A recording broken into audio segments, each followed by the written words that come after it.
Tarek Voss never asked to represent humanity.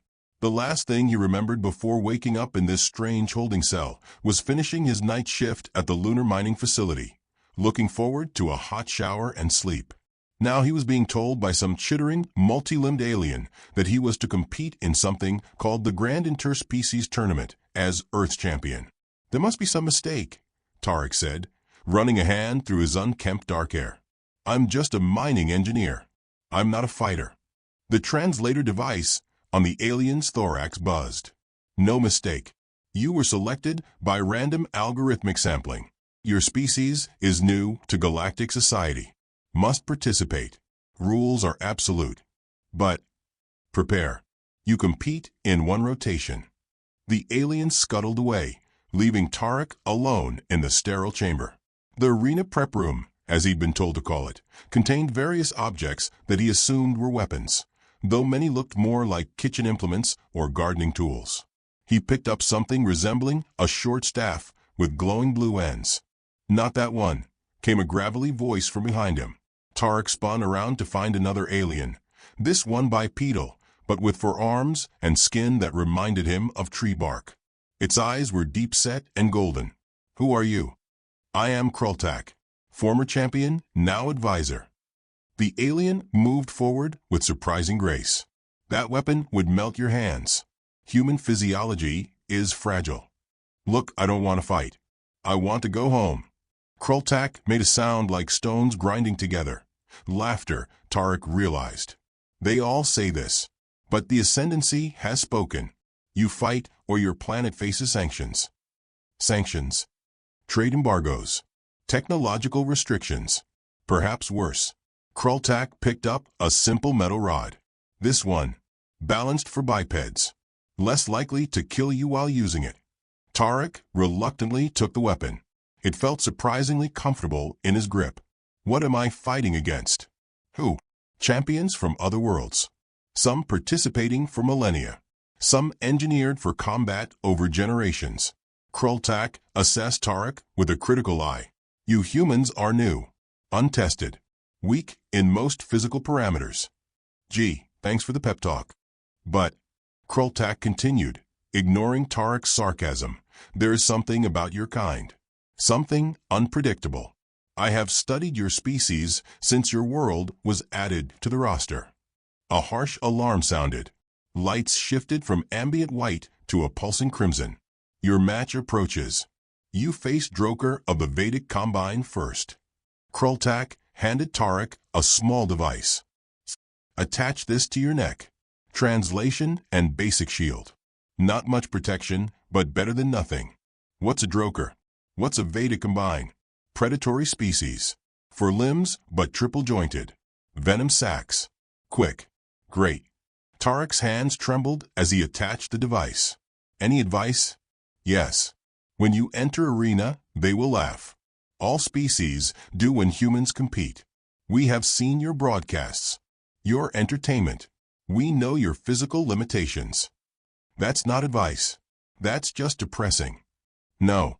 It is advantage. Krultak's eyes gleamed. Let them laugh. Let them underestimate. Human ingenuity is your weapon. Better than any stick I can give you. The door slid open. Beyond lay a short corridor bathed in harsh light, leading to what Tarek assumed was the arena. Remember, Krultak said as Tarek reluctantly stepped toward the doorway, you do not need to kill. Submission or incapacitation is sufficient. I don't want to kill anybody. Krultak's bark-like face arranged itself into what might have been a smile. That, Tarek Voss, may be your greatest strength. The arena was a massive oval pit surrounded by towering stands filled with thousands of aliens of every conceivable shape and size. The noise was deafening, clicks, whistles, rumbles, and sounds Tarek couldn't begin to classify. The ground beneath his feet was packed dirt with strange blue-green patches that had an almost spongy texture. As he stepped further into the arena, a wave of what could only be described as laughter rippled through the crowd. His translator device struggled to keep up with the overlapping commentaries. Human contestant. Soft-bodied bipedal. Primitive world. Barely spacefaring. Tarek gripped the metal staff tighter, remembering Kroltak's words. Let them laugh. Let them underestimate. Across the arena, a door slid open. What emerged made Tarek's blood run cold. The Droker was at least 7 feet tall, with a body that resembled a muscular humanoid praying mantis. Its exoskeleton gleamed iridescent green under the arena lights, and the 4 arms ended in wickedly curved claws. Its head, dominated by compound eyes and clicking mandibles, swiveled to fix on Tarek. The crowd roared in approval as the Droker raised its upper arms in a gesture of triumph before the match had even begun. A voice boomed across the arena in multiple languages, finally reaching Tarek's ears through his translator. First match of the 73rd cycle. Droker of the Vedic combine versus human of Earth. Combat ends upon submission, incapacitation, or death. Begin. Tarek barely had time to process before the Droker charged, covering the distance between them with frightening speed. He instinctively raised his staff in defense, barely deflecting a slash that would have opened his chest. The force of the blow sent him staggering backward. The crowd's laughter intensified. The Droker circled, mandibles clicking in what Tarek interpreted as amusement. It spoke, words translated into Tarek's ear. Small prey. Soft prey. No challenge. Tarek remembered his lunar mining training. Low-gravity emergency protocols. Conservation of momentum. He planted his feet more firmly. Maybe, Tarek replied, but I'm not planning to die today. The Droker lunged again. This time, instead of trying to match strength, Tarek sidestepped and used the creature's momentum against it, bringing his staff down hard on one of its knee joints. There was a crack, and the Droker stumbled, emitting a high-pitched screech. The laughter in the stands faltered momentarily, but the advantage was brief. The Droker spun with surprising agility, one of its lower arms catching Tarek across the ribs and sending him flying several feet. He landed hard, the air knocked from his lungs. Pain shot through his side. Cracked ribs, probably. The Droker advanced more cautiously now, its compound eyes fixed on Tarek as he struggled to his feet. Lucky strike, it chittered. Will not happen again. Tarek noticed something as he regained his footing. The blue-green patches on the arena floor seemed to depress slightly under the Droker's weight. Some kind of sensitive plant-like organism? An idea formed as the Droker moved toward him.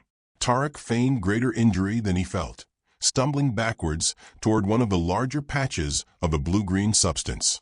Pathetic, the Droker said. Your species disappoints. We're full of surprises, Tarek gasped, and as the Droker lunged, he dropped flat and rolled. The alien's momentum carried it onto the patch, and the surface suddenly gave way like quicksand. The Droker's legs sank up to the first joint. It screeched in alarm, struggling to free itself from the suddenly viscous material. Tarek didn't waste the opportunity. He swung his staff hard at the back of the Droker's head, connecting with a solid thwack. The alien went still, unconscious, but breathing. The arena fell silent. Then a single voice shouted something Tarek's translator rendered as, "The human prevails." A stunned murmur ran through the crowd as medical drones descended to extract the Droker from the sucking blue-green patch. Kroltak's voice came through Tarek's translator. Clever. You observed the faunopods. Few first-timers noticed them. Lucky guess, Tarek muttered, clutching his ribs. The crowd no longer laughs, Kroltak noted. Now they wonder. Tarek's second match came the following day. His ribs were wrapped with some kind of alien medical gel that numbed the pain and accelerated healing. He still moved gingerly as Kroltak briefed him on his next opponent. Volox of the methane realms, Kroltak said, displaying a holographic image of a creature that resembled a blubbery seal with dozens of tentacles. Amphibious, strong but slow on land. Arena will be partially flooded. Great, Tarek grimaced. I barely passed my swimming qualification at the Lunar Academy. It expels toxic gas when threatened. Your translator includes basic filtration, but don't rely on it completely. Any more good news? Kroltak's bark-like features shifted. Yes. Your victory yesterday caused considerable wagering disruption. Many lost significant resources betting against you. So people are angry at me? Some. Others intrigued. Humanity's odds have improved slightly, from 10,000 to 1 to merely 500 to 1. How comforting. Kroltak handed him a different staff, this one with a forked end. Better for amphibious combat. Can hook tentacles. When Tarek entered the arena this time, the laughter was less pronounced. The arena floor had been transformed, with about half now submerged under 2 feet of murky water. The crowd watched more attentively as he tested the forked staff, getting a feel for its balance. The Volaks entered from the opposite side, its blubbery body undulating across the dry portion before sliding into the water with a splash. Once submerged, it moved with startling grace, tentacles propelling it in a smooth glide. Amphibious match. Volaks of the methane realms versus human of Earth. Begin. The Volaks immediately submerged completely, only ripples indicating its movement toward Tarek. He backed toward the dry portion of the arena, keeping his eyes on the water. Suddenly, tentacles erupted from the surface, whipping toward his legs. Tarek jumped back, barely avoiding being ensnared. The Volaks emerged partially, its circular mouth opening to reveal rows of small, sharp teeth. Land-bound weakling, it gurgled through the translator. The ancestors of my kind hunted your ocean mammals for sport. Good thing I'm not a whale then, Tarek replied, using the forked end of his staff to deflect another tentacle attack. But he was being driven back, the Volaks clearly trying to corner him against the arena wall. Each time he tried to move laterally, tentacles cut off his path. His breathing space was shrinking. Think, Tarek. What would work against something amphibious? He recalled his basic xenobiology orientation upon joining the lunar mining operation. Many amphibious species had specialized respiratory systems that could process both water and air, but the transitions could be vulnerable points. The Volaks lunged again, this time getting a tentacle around Tarek's ankle. He was pulled off balance, landing hard on his injured ribs. Pain shot through his side despite the medical gel. The crowd roared as he was dragged toward the water. In desperation, Tarek jammed the forked end of his staff into the ground, anchoring himself momentarily. With his free leg, he kicked at the sandy arena floor, sending a cloud of dust and particulate matter into the Volaks' face just as it prepared to submerge again. The effect was immediate. The creature released him, tentacles thrashing as it made a high-pitched keening sound.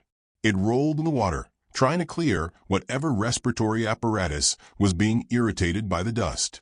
Tarek scrambled to his feet, wincing at the pain in his side. He sloshed through the water, using his staff to keep his distance from the flailing tentacles, and positioned himself where the water met the dry ground. As the Volaks recovered and turned to face him again, Tarek was ready. He waited until it launched forward in another attack, then sidestepped and used the forked end of his staff to hook one of its primary tentacles. With a grunt of effort, he leveraged his position on solid ground to flip the creature out of the water entirely, sending it rolling onto the dry arena floor. On land, the Volaks' disadvantage became clear. Its movements were awkward and labored. Tarek pressed his advantage, using his staff to keep the creature's tentacles at bay while gradually maneuvering it further from the water. The Volaks, in panic, released a cloud of greenish gas. Tarek's translator device hummed as its filtration system engaged, but he still caught a whiff, like rotten eggs and ammonia combined. He gagged but kept his distance, using the staff to prod the Volaks whenever it tried to move back toward the water. After several minutes of this standoff, the Volaks' tentacles drooped. A sound like a deflating balloon emerged from its body. The translator rendered it as, "I submit." The crowd's reaction was mixed this time. Surprise, scattered applause, and murmurs of discussion rather than laughter. As Tarek left the arena, he caught Kroltak's eye. The alien gave what might have been a nod of approval. "They no longer laugh," Kroltak said when Tarek returned to the preparation chamber. "Now they watch." Word of the humans' unexpected victories spread through the station. By the time of Tarek's third match, the corridors outside his quarters were lined with curious aliens trying to catch a glimpse of him. Some offered bizarre gifts, crystalline structures, vials of luminescent liquid, even what appeared to be preserved organs. which Krultak diplomatically declined on his behalf. "What's happening?" Tarek asked as Krultak escorted him to the prep room, keeping the crowd at bay. "You have become interesting," Krultak replied. "A novelty. 2 victories from a species with no combat genetic engineering, no natural weapons, no significant physical advantages. Just using my head," Tarek said. "Who am I fighting today?" "Kixer of the Luminous Collective." Krultak displayed a hologram of a creature that resembled a floating jellyfish with dozens of trailing filaments. Energy-based life form. No solid structure to target. Tarek's heart sank. "How am I supposed to fight that?" "With difficulty," Krultak admitted. "Kixer can deliver electrical shocks through its tendrils. Can also generate light bursts to disorient. Your staff will be insulated, but direct contact remains dangerous." The arena this time was standard configuration, but with metal conductive plates scattered across the floor. Tarek eyed them warily as he entered. Across from him, the Kixer floated in, a pulsing dome of translucent tissue, with cascading tendrils that occasionally sparked with blue electricity. It hovered about 7 feet off the ground, drifting slowly on unseen currents. Energy manipulation match. Kixer of the Luminous Collective versus Human of Earth. Begin. The Kixer wasted no time, sending 3 tendrils whipping toward Tarek with stunning speed. He dodged 2, but the third grazed his shoulder, sending a painful jolt through his body. His muscles spasmed momentarily, and he nearly dropped his staff. The crowd murmured appreciatively as the Kixer circled, its body pulsing with increasing brightness. Tarek squinted, realizing it was preparing for a light attack. He closed his eyes just before a brilliant flash illuminated the arena, drawing gasps from the spectators. Instinctive reaction, the Kixer's voice came through his translator, sounding like static-laced whispers. "But you cannot keep your eyes closed indefinitely." It was right. Tarek opened his eyes cautiously to see the Kixer gathering its tendrils, preparing for another assault. He glanced at the metal plates on the floor, an idea forming. "You're right," he called out. "I'm at a disadvantage. But I'm curious. Your kind absorbs energy, right? Is there a limit?" The Kixer pulsed with what might have been amusement. "Trying to distract me with questions?" "Yes, we absorb energy." "No, you cannot overload me with that primitive staff." "Wasn't thinking about the staff," Tarek said, backing toward one of the larger metal plates. "Was thinking about basic electrical principles. Every circuit needs to be complete." The Kixer sent another barrage of tendrils toward him. Tarek waited until the last moment, then jumped aside. The electrified tendrils struck the metal plate instead, and completed circuit with another plate several feet away that Tarek had noticed was connected beneath the arena surface. The result was instantaneous. Energy coursed through the hidden circuit, feeding back into the Kixer. Its translucent body flared brilliant blue, expanding rapidly as it absorbed the unexpected power surge. The creature emitted a high-pitched tone that made Tarek's translator crackle. "Too much." The Kixer's voice distorted. "Regulatory systems overloading." The creature's luminosity dimmed suddenly as emergency biological protocols kicked in. It sank toward the ground, tendrils limp, its once bright dome now cloudy and pulsing weakly. "I recalibrate," it managed through the translator. "Match to human." The crowd's reaction was no longer surprise, but appreciation. A rhythmic thumping that Tarek's translator indicated was the equivalent of applause across multiple species. As attendants guided the recovering Kixer from the arena, Tarek noticed something different in the eyes of the spectators. Not mockery or curiosity now, but something approaching respect. In the prep room, Krultak was waiting with a solution to treat the electrical burns on Tarek's shoulder. Most impressive, using the arena itself against an opponent that should have overwhelmed you. "I got lucky." Tarek winced as the solution was applied. The plates were obviously part of some trap mechanism. "I just triggered it defensively instead of offensively." Not luck. Observation and adaptation. Krultak's golden eyes studied him. 3 victories. No human has ever achieved this. There have been other humans here before? 4. None survived past second match. Tarek swallowed hard. What happens now? Now, Kroltak said, the ascendancy takes notice. Your next match will be significant. Tarek was moved to new quarters, larger, with actual furniture instead of a stark cell he'd had before. Food improved too, with attempts made to approximate Earth cuisine rather than the nutritional paste he'd been subsisting on. But with the improved accommodations came increased scrutiny. Viewing drones now followed him everywhere, transmitting his image to what Kroltak explained were billions of viewers across the galaxy. Representatives from various species requested meetings, which Kroltak politely declined. They seek advantage, he explained. Intelligence on your capabilities. Or wish to make wagering arrangements. People are betting on me now. Some. Others betting heavily against you. Your next opponent has ended the tournament hopes of 17 species. Kroltak showed him the hologram. What Tarek saw made his blood run cold. Malachor of the Void Hegemony, Kroltak announced. Apex Predator Evolution. Biochemical Warfare Specialist. The creature resembled a cross between a scorpion and a Komodo dragon, with a segmented exoskeleton covering a 12-foot frame.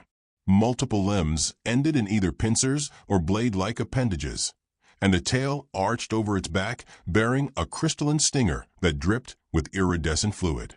It's venomous, Tarek stated flatly. Yes.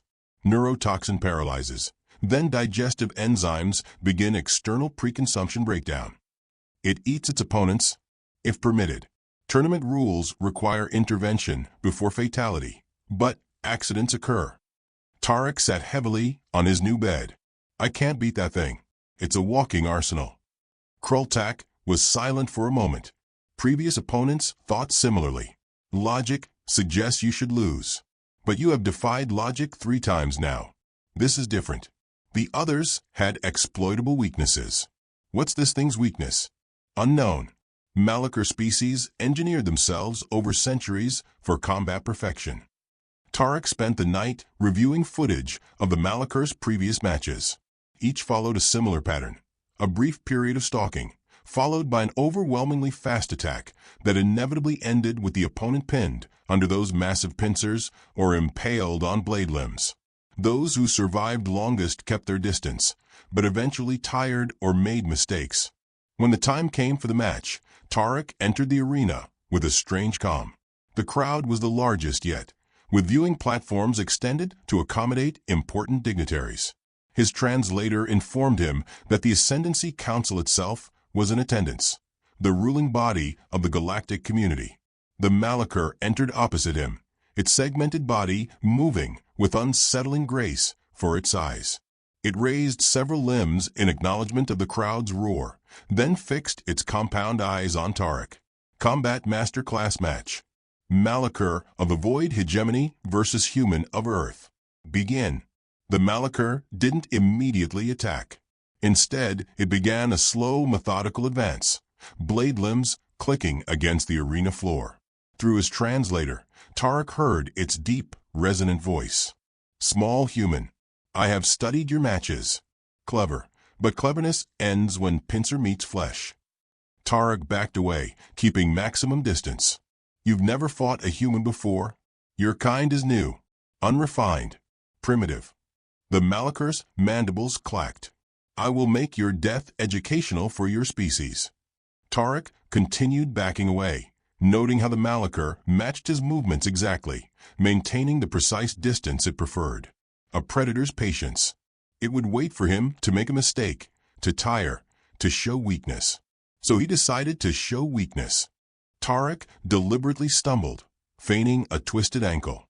He went down on one knee, grimacing in apparent pain. The Malachor immediately accelerated, covering half the distance between them in a frightening burst of speed. But Tarek was already moving again, sprinting laterally along the arena wall. The Malachor changed direction with surprising agility, but Tarek noticed something. A brief moment of instability as the creature's momentum shifted. Its many legs had to reconfigure to change course. He repeated the pattern twice more, feigning weakness, then changing direction sharply when the Malachor committed to its charge. Each time, he observed that same moment of reconfiguration. The crowd was growing restless, some spectators calling for action. The Malachur seemed to sense this, its movements becoming more aggressive. "Enough games," it hissed through the translator. "Face your end with dignity." This time, when it charged, Tarek didn't run. Instead, he planted his feet and held his staff horizontally before him.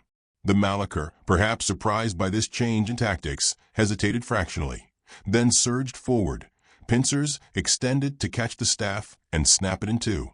But at the last possible second, Tarek dropped flat to the ground.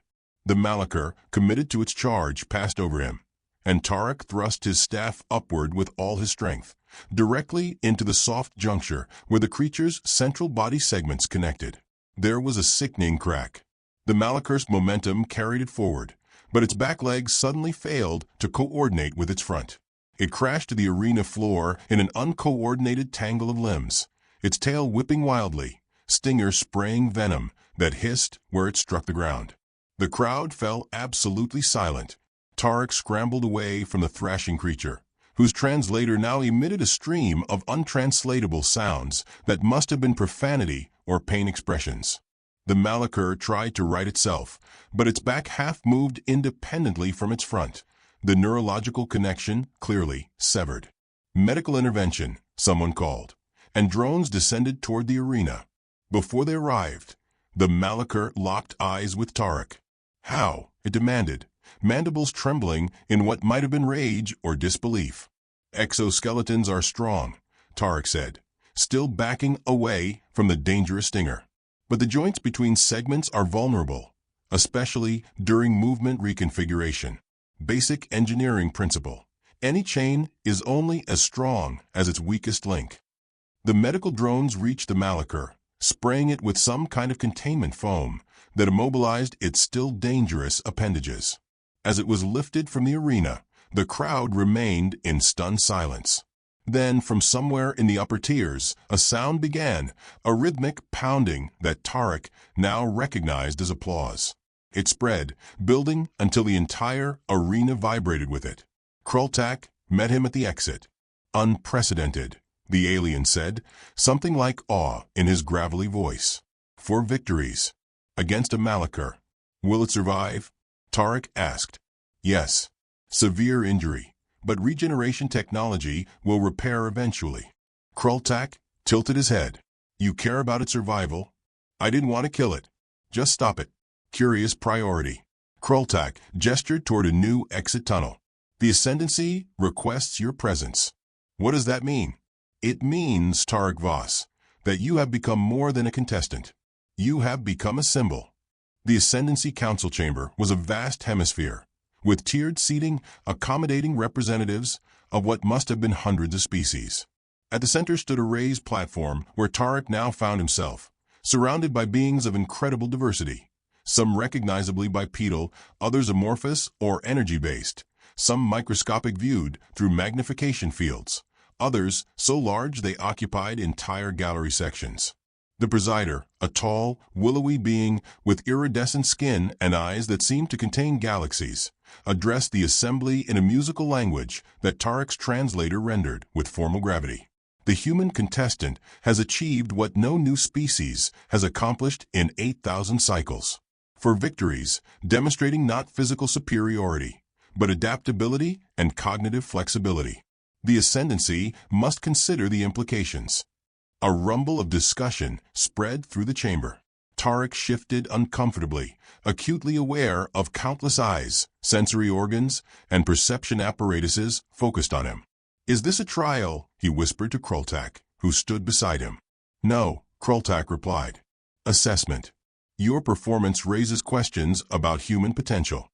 A massive being resembling a silicon-based crab rose from the lower tier. "The humans' victories are anomalies.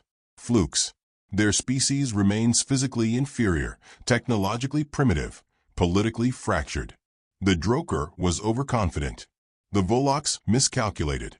The Kixer underestimated. The Malachur was careless. Murmurs of agreement rippled through some sections of the chamber. Another representative, This one, a hovering cloud of luminescent particles, formed a rough approximation of a humanoid shape to address the assembly. Perhaps, but patterns suggest otherwise. The human demonstrated strategic thinking, environmental awareness, exploitation of weaknesses, and restraint. These are qualities the tournament was designed to measure. The tournament, intoned a deep voice from the shadows of the upper tier, was designed to identify species worthy of ascendancy membership, to distinguish between mere animals and sentient beings capable of contributing to galactic civilization. Tarek blinked in surprise. Wait, this whole thing is an entrance exam? For Earth? The presider's attention shifted to him. In essence, yes. For millennia, the tournament has served as preliminary assessment for pre-FTL civilizations discovered by our exploration corps. Your world was scheduled for standard evaluation. But we didn't know, Tarek protested. I didn't volunteer. I was taken. As were all first contestants, the presider replied without apparent concern. How else to get accurate measurement of species capability? Volunteers would skew results toward martial specialists. So you've been kidnapping people from thousands of planets to fight in your arena? For sport. Not sport. Assessment. The presider seemed genuinely puzzled by his outrage. Most species understand once admitted to ascendancy. Benefits outweigh methodology concerns. The silicon crab-like being interjected. This reaction demonstrates human emotional instability, aggression, unpredictability, disrespect for established protocols. Exactly why such primitive species require careful monitoring. Or, countered the particle cloud entity, it demonstrates ethical reasoning, independence of thought, and willingness to question authority, qualities that have revitalized ascendancy thinking in the past. The chamber erupted in overlapping debates, Tarek's translator struggling to keep up with a cacophony of alien languages. He looked to Kroltak, whose bark-like features remained impassive. What happens now? Tarek asked. Now, Kroltak replied, your final match. Against me. Tarek stared in shock. You? But you're my advisor. I am also final arbiter. Last test for promising species. Kroltak's golden eyes gleamed. I advised you truthfully. Helped you prepare. Now I must determine if humanity is ready. Ready for what? But Kroltak was already walking toward a separate exit. Prepare yourself, Tarek Voss. Our match begins when the council concludes deliberation. Hours later, Tarek stood once more in the arena. The stands were filled beyond capacity, viewing drones hovering everywhere. The stakes, he now understood, were far beyond his personal survival. When Kroltak entered, he was transformed. Gone was the hunched advisor. This Kroltak moved with fluid power, his forearms bearing no weapons, but somehow more threatening for their emptiness. His bark-like skin had hardened into what appeared to be natural armor. Final assessment match. Kroltak of the Arbiter Corps versus Human of Earth. Begin. Kroltak moved with blinding speed, crossing half the arena before Tarek could raise his staff in defense.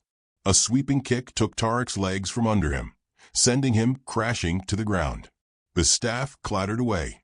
You cannot win through physical combat, Kroltak said, voice unchanged despite his transformed demeanor. I know all your tactics. I taught them to you. Tarek rolled away from a follow-up strike that cracked the arena floor where his head had been. He scrambled to his feet, diving for his staff, but Kroltak intercepted him with ease, tossing him aside like a child's toy. Your species faces a choice, Kroltak continued, stalking forward as Tarek struggled to stand. Accept ascendancy oversight, restrictions on your development, limitations on your expansion, or demonstrate worthiness for full membership. By beating you? Tarek gasped, tasting blood. That's impossible. Not through combat, Kroltak agreed. Through understanding. What is the true purpose of the tournament? Tarek Voss. What have you learned? Tarek backed away, mind racing.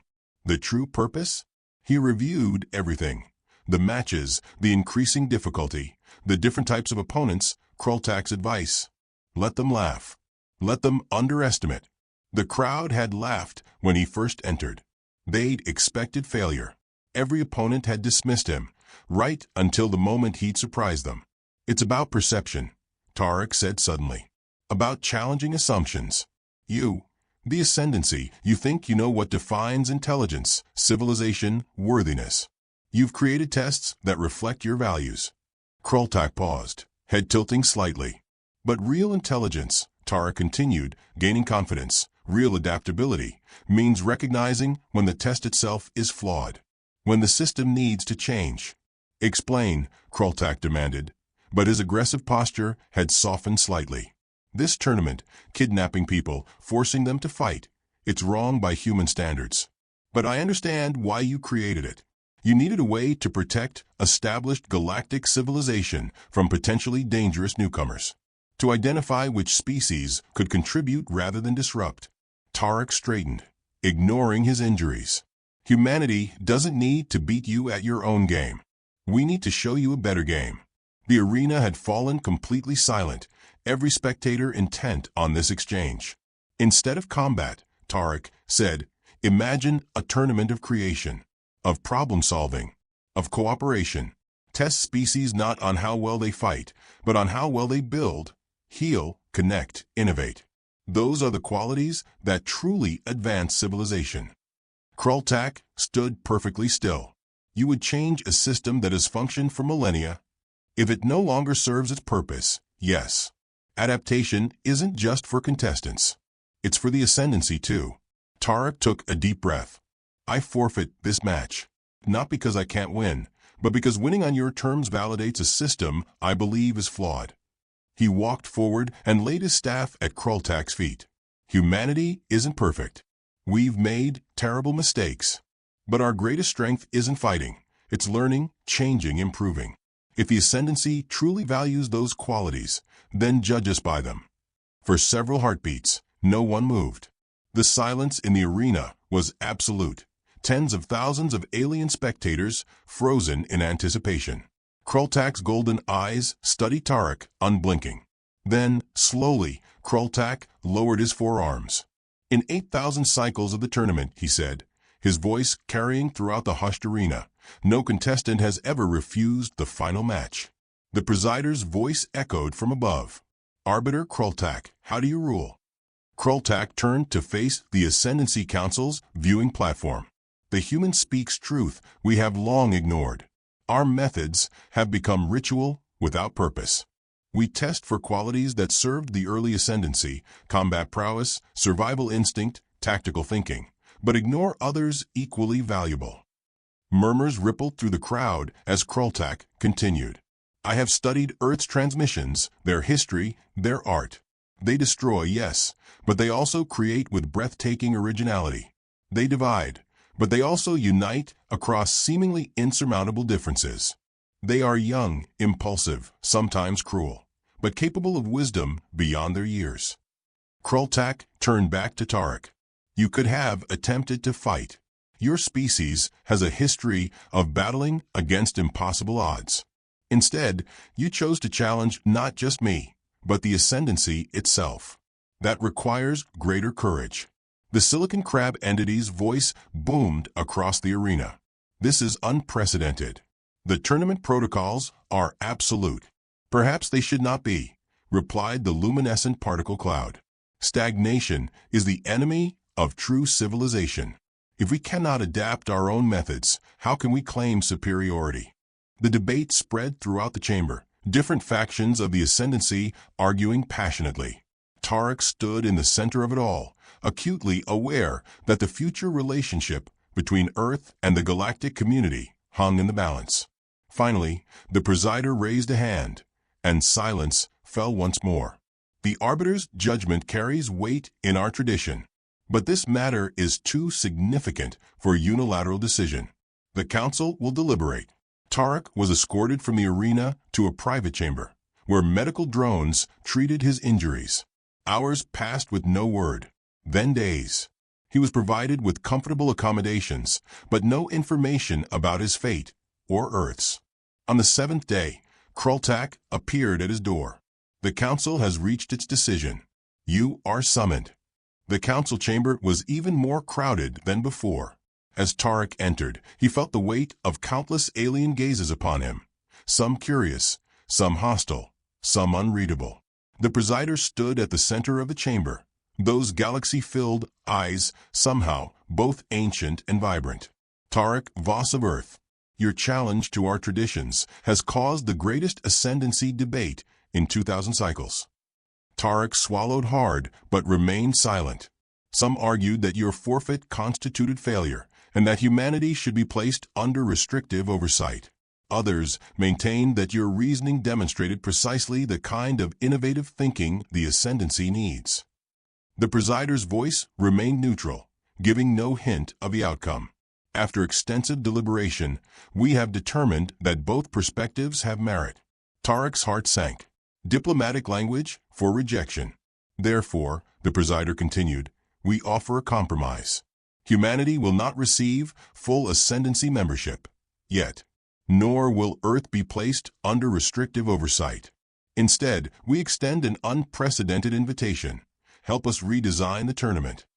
Tarek blinked in surprise. Redesign it? Your critique has merit.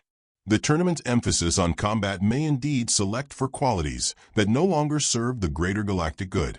We propose a 5-cycle trial of a new evaluation system, one that tests for creativity, cooperation, and ethical reasoning alongside traditional qualities.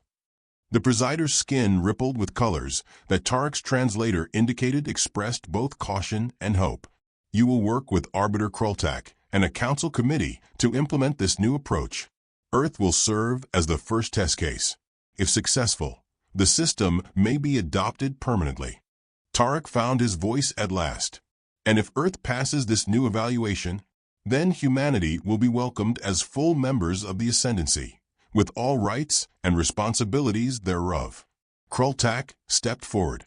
It is an honor rarely bestowed on individuals, Tarek Voss, to reshape a galactic institution, to represent your entire species. But you have demonstrated the capacity for such responsibility. Tarek thought of home, the lunar mining facility, his small apartment, his ordinary life. None of that would ever be the same again, but neither would humanity's future. I accept, he said simply. The presider nodded. Then it is decided. When you return to Earth. Return. Tarek interrupted, hope surging. I can go home? Of course. You must explain to your leaders what has transpired. Prepare your people for their true introduction to galactic society. Arbiter Kroltak will accompany you as the Ascendancy's representative. 3 months later, Tarek stood once more in the grand arena. But this time, he wasn't alone. Beside him stood scientists, artists, philosophers, and diplomats from Earth, the first human delegation to the Ascendancy. Above them, the stands were filled with representatives from 1,000 worlds, watching intently. The new tournament would begin today, not with combat, but with collaboration.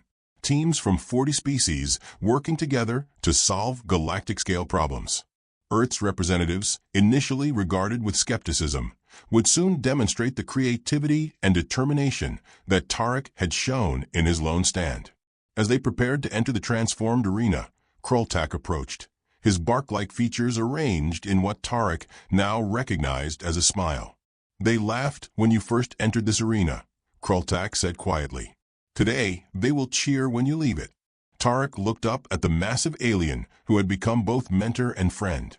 Not just for me, for all of us.